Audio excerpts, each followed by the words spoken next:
He's on his plane. Audio's not great.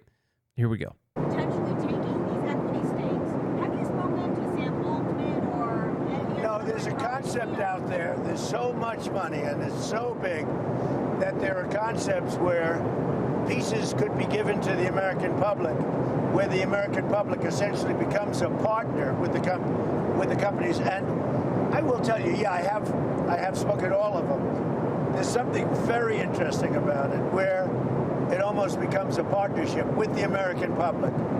And we'll look into that.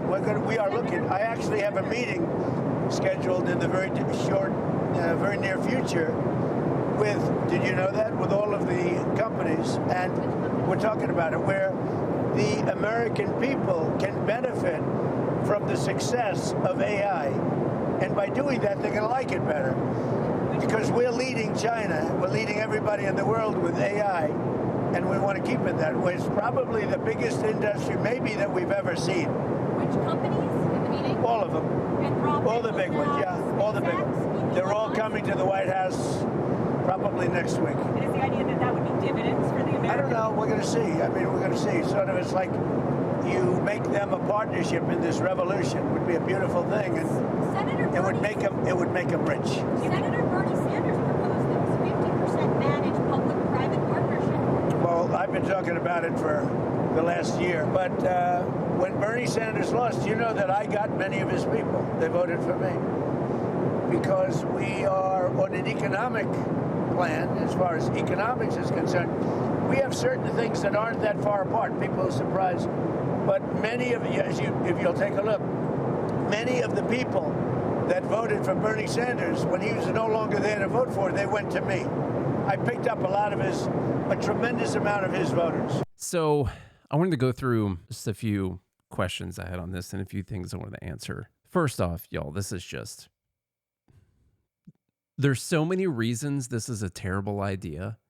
One of the most obvious reasons this should be a terrible idea, even without talking about whether or not it's good for the government to get involved with private companies, or whether or not that's going to be good for investment and innovation in the future. The number one most obvious reason is all the reasons they say AI is so powerful are all the reasons that none of us should want the government involved in this at all. Right now, what I fear is Republicans are seeing that, well, we have Republicans in charge right now, and so that's not quite as scary. But like with a lot of things, they're not thinking about the future at all. They're not thinking about what happens when the next person is in charge. The better move right now for Republicans would be to sign a law saying that the government can't get involved in any private corporations, that they can't have any control over any of them at all, because someone you don't like is going to be in control of this sometime. And when you're talking about AI, I mean, there are people using AI that's surpassing people Googling things, you know? Although I guess now, like when you Google something, you get like a Gemini response. And so I don't know exactly how that stuff is all counted. A lot of people are using AI right now. You're talking about, so you got search on facts. You got speech that's going to be affected on this, like free speech being affected. You got the news. AI is going to be involved, already is involved in surveillance, in the military, in policing, in healthcare, in finance, the education. Like you got all kinds of cool ways that you can learn using AI. You got politics, elections, and then you got like the government taking a piece of that. And that doesn't terrify you. It should terrify you. It really should. And so I've been trying to answer some questions of like, why do people want this? Why would AI companies want this? Because there are some AI companies, like OpenAI has been one of the big ones. Anthropic is sort of talking the same thing. Why would they want this? And why does the government want this? Now, of course, starting with the government, what they're going to tell you is, well, it's good for the public. Like that, why would we want that? Well, because we're trying to help people. We're going to create this wealth fund, or people are going to get money from this. You're going to get checks from this, or that that's not why they're interested. They're interested for all the previous things that I just told you. This is like a very large tool for controlling all the flows of information in everything. And that's what they want to have a part of. That's what they want to have direct access to. And that is what I assume a bunch of these companies will be giving them in exchange, most likely for preferential treatment on some things. So then why would the AI companies want this? The AI companies want this because they've got a lot of rules and regulations they have to go through. I mean, heck, even if you take the data centers, like the data center thing has been a big controversy, big fight that people are having. A lot of localities trying to stop these data centers from going on. And the federal government could be very helpful with this. They've already tried before to preempt state, local laws on data centers. That got pulled out, but putting data centers on federal lands. Federal government owns a lot of land. And so, sure, you want to get preferential treatment. You want to get these data centers built. It's going to help your company. Yeah, that's good. Do you want to help? Do you want to be in the room when they're writing all these rules and regulation for this very impactful technology, this transformational technology? Yeah, you want to be in the room when that's happening. In fact, you want to be the guy that writes it, or you want to be the guy that has your AI write it. Why would they want rules and regulations? The same reason that a lot of big corporations want rules and regulations, to protect them from competition, to protect them from smaller companies that might have better technology or might be doing something better than they are from coming up and competing with them, to try and protect their money and their wealth.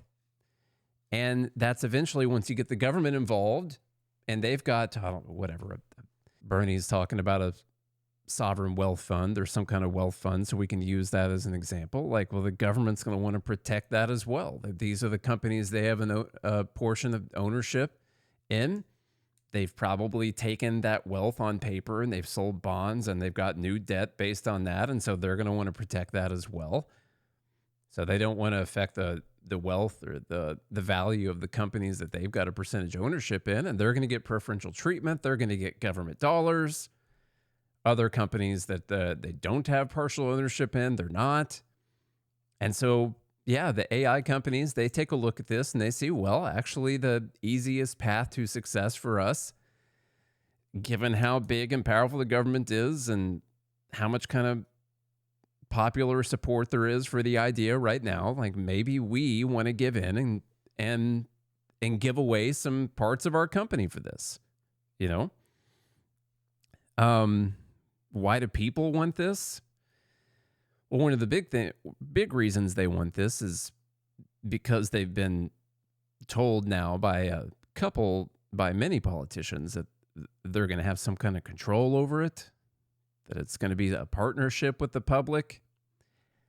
And okay, what does that look like? Well, by public, the government means itself, and they're going to control it. That's what they actually mean. Maybe they're going to get some dividends paid out. These sovereign wealth funds, they pay out some dividends to people. That's not going to happen for a few different reasons. The first big reason on that is that dividends are paid out from the profits of companies, and none of these companies are profitable. So that's the first part. Now, it doesn't mean that they're not going to be profitable in the future. Like that could definitely happen. I'm sure they're going to be very profitable in the future, but they're not yet. And so, yeah, we want to pay attention to that, but they're actually just going to use it for more debt. The funny part is, like, the first way they'll probably end up being profitable off of this is because they're going to be getting like federal contracts. So they're actually going to be getting taxpayer money that could flip them to profitable, and they're going to get dividends paid off of their own money. It's going to be pretty good. It's going to be pretty good stuff. No, this is absolutely not something that people should want. Like, also with like a wealth fund, like what Bernie was talking about, and I don't know if that's what Trump is going to be talking about too. We're $39 trillion in debt. We've got $2 trillion in deficits every year. We're just going to raise more money. Like, we're going to take this ownership and we're going to sell it as bonds. And then we're going to owe interest on that. And then those companies are going to have to do a better return than what the interest rate is on the bonds. And they're going to be profitable too at the same time. And then maybe some money would get paid out. That money, first off, should just go back towards the debt, but that's not what's going to happen. This is all such a terrible idea. And I've been trying to figure out like why people go for it, why people on the left would go for it when it's Trump and, you know, Hitler Trump that would have this control over it, why people on the right would go for this whole thing when we just went through the stuff with the Biden administration and the social media companies and the jawboning between the companies and controlling the flow of information and all that. And that's going to be like amplified like times 1,000 with them having direct equity stakes in AI, obviously. I think each side always thinks that their people are going to be in control is what's happening. That's all I can come up with. Like, I think a lot of people on the right have decided that they're somehow going to stop the left from ever taking control in the U.S. again. That's just not the case. It's going to happen. People on the left are going to be in control. I don't want Bernie to have this tool. I don't want AOC to have this tool. Gavin Newsom to have this tool. And that's why Trump shouldn't have it either. No one should. They're not going to have a partnership with the public. What do you think you're going to go vote? Is it going to be on a ballot? Like whether or not you think AI should allow this word to be used or something like that? That's not what's going to happen. It's just the government controlling it. And they're going to say they're not going to control it, of course, but the jawboning, the talking behind the scenes, like, oh, if you don't do this, then we're going to regulate you, or we're going to do antitrust or something like that. It was bad enough when they didn't own equity stakes in the companies. What do you think it's going to be like after they own the equity stakes in the companies? It's going to be awful. It's probably going to happen, though, just to let you know. Because there's always there's a really big fear of big corporations. So there has been for a long time. And there's a really big deep-seated hatred of really big corporations that I think is kind of natural with a lot of people. You've probably heard me say this before if you've been listening for a while, but like episode 5 of this show, it wasn't even this show. It was called something else, and it was before we took like a year off and then started this show, but it's on the same podcast feed. I said that like one of the worst things I saw about the future was that there was an agreement between Republicans and Democrats to the left and the right that they just hated big corporations. And I get it. They do a lot of stuff I don't like, but they can't put me in jail for not buying their stuff. They can't put me in jail for not giving them money. They use the government to do all the bad things that you guys think about with the big corporations. Like a big company doing something and I don't give them any money and I don't use their product or whatever, like that hardly ever affects me. The stuff that only ever matters is when they use the government and the government gets involved with them and does that. But it's still the government that makes those things possible. So I want to play this clip actually from Tucker Carlson where he's talking to Jimmy Dore. This is a good example of this, where they're talking about corporations being more dangerous than government. And yeah, it's a scary clip. I'll give you my thoughts after I play it. Here we go. Accept the fact that corporations are even more malicious than government. Way more. You know, I think I'm coming around to that just because the evidence is overwhelming. But I do think there's like a training that takes place where you just have someone point to Soviet Poland and you're like, that's the option to what we have. And you're like, I don't want that. I don't like potatoes. You know what I mean? Bad architecture, grim weather. But I kind of believe that. You believe that that's the option? That was the option. Oh. So either you have like Google runs everything and they do it in Technicolor and it's like free and it's great, or the state runs everything and it's Soviet Poland. And Yeah. so, like, I do think the average right winger, or again, I'll speak for myself. It's like hard to accept that you want to live in a system where billionaires don't control everything. Like, that's not good. That's not good. That's look around. You're right. This is the system we're living in. And, corporations, there's no long-term planning, right? At least in China, they have long-term planning, right? Yes. Which is why they get to have flying cars and great infrastructure and beautiful bridges that make their own waterfalls and own rainbows, stuff like that. It's just amazing. And in here, because corporations only care about quarterly profits. So they don't care if the whole company crashes as long as they can show a profit in the quarter. I think that's They had to cut off Tucker before he responded to that stupid statement. Let me play that. Company crashes as long as they can show a profit in the quarter. I think that's right. And that's the problem. That's not, no, that's not right.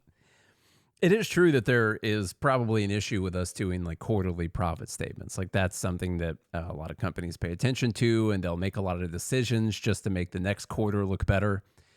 But I've heard this from a lot of people on the left. Like they don't think about the long-term vision. And Jimmy Dore goes even further. They don't care if the whole company is going to crash as long as this quarter looks good. That is so ridiculous. They don't think long-term at all. None of these companies are thinking long-term. They just happen to make it to where they are by thinking about their quarterly profits. That's it. And the long-term has happened to play out for a bunch of these companies that were like Apple and Microsoft and Google and a bunch of other companies that have been around for a long time. And also when if you don't pay attention to like the market and all that, a company will announce its quarterly earnings results, and it's crazy to see because they'll announce like they beat the estimates, their profits went up, their sales went up. Here's all this stuff, and the stock's down 5%. What's going on? Like they cared about their quarterly earnings, and they beat their earnings expectations, and they got more profits, and they got more. Well, what is it then? Well, their guidance was bad. Their guidance? Yeah, their guidance for the next quarter or the next year or the next couple years, they said there might be some softening potentially. And so now they're down 5%. Oh, okay. So it turns out they do actually have to work on things after this quarter as well. If all they're caring about is their stock price going up, so all of their wealth goes up at the same time, they also have to think about ways to grow the company in the future. You can't just think one quarter.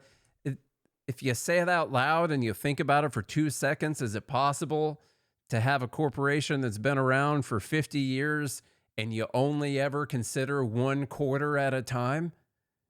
And Tucker's like, I think that's right. No, that's not right. There's a little more. There's no long-term planning in America, and that's why.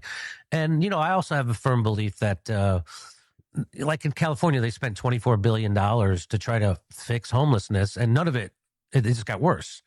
And I think you've talked about this, that it seems planned, because it probably is, that they want us to live in this kind of hellscape. So we beg for authoritarian solutions to these problems. And that's right. That's what they're doing, right? So, it all started with 9/11. They had the Patriot Act already written before 9/11, right? So they as Edward Snowden revealed, that, they're collecting every text, every phone call, every email you make anyway. So we live in and then it's just getting worse. Flock cameras. What, he just moved to a bunch of stuff that the government was doing bad. Like, they had the Patriot Act written before 9/11. And who? What was the NSA's quarterly earnings in Q1 this year? Who had that? What are you talking about? He moves to California, spending all this money on homelessness and not fixing okay. That's the government. We're talking about how corporations are more malicious than governments right now. I thought that's where. Then he goes to flock cameras. Who's putting out the flock cameras? Well, the company. Yeah. The company just goes up to that pole right there and puts a camera on it, right? No, that's not what happens. What are these guys talking about? It's like what you said to Kevin O'Leary. It's like they're there to help fight crime. Really? Crime rates going down, are they? No. No. So, yeah, this is what happens. And Thomas Massey, I mean, a guy who won almost unanimously, and then He's just sort of rambling at this point. Okay, he's going to make a point about Thomas Massey, but it's sort of off the point of the corporations. I think this is a really good representation of people's sort of natural feeling about corporations. And the thing to know is that they don't force you to use any of their stuff at all. You might decide that your life is better with it, but they don't force you to use it. The stuff where you do actually have to use it, most of the time, those are like government granted monopolies in the first place, those companies. And the things that you hate the most about corporations are all of the times that they use the government. It's not as if the corporations are some virtuous angels, but absent the government giving them preferential treatment or the government trying to hold down their competition or them being able to use the government to do that, what do they have to do? They got to provide you with something that you like, that you will voluntarily give over your money so you can have whatever it is that they're trying to provide you with. That's a good thing. It's a voluntary transaction. And if they're not doing it well enough, then guess what? Someone else is going to come up. Now, who gets involved and makes that process harder? The corporations do. Well, they talk to people in the government and then they go and do that. So you might say, well, of course, it's the corporation who got the government to do that. Well, the government shouldn't be able to do those things in the first place. But this sort of natural reaction that people have to corporations, honestly, all flows down from the fact that the government has so much control over the economy, because all the stuff that people hate about the corporations stems from the government having the control over the economy, from them having the regulations and giving the preferential treatment and them giving the bailouts. That's where it comes from. And so if you want to make the corporations better, if you want to not care what this company is doing or what that company is doing because you don't have to use their product, provided they're not hurting people or stealing from people or whatever, well, then you want to have a check on the government power. But what's going on, like with this AI thing, which is not what they were, I don't think what they were talking about in this instance. I didn't watch that episode. I just saw this clip going around. What's going on with the AI thing is that we've decided that this is scary and it's going to involve a lot of, it's going to be everywhere in every sector of our economy and over the whole world. And so we need to go ahead and get the government involved, which once again is just getting this cycle going again. Like they're going to be involved in doing all of the worst things that people end up seeing about AI. Right now, we just use it to Google stuff, search things, or make flyers for events or memes or ridiculous videos or whatever. And that's like what most people are using it for. All the terrible stuff that people start talking about with AI, it's going to come from its partnership, not with the public, but with the government, which are just different things. They just are.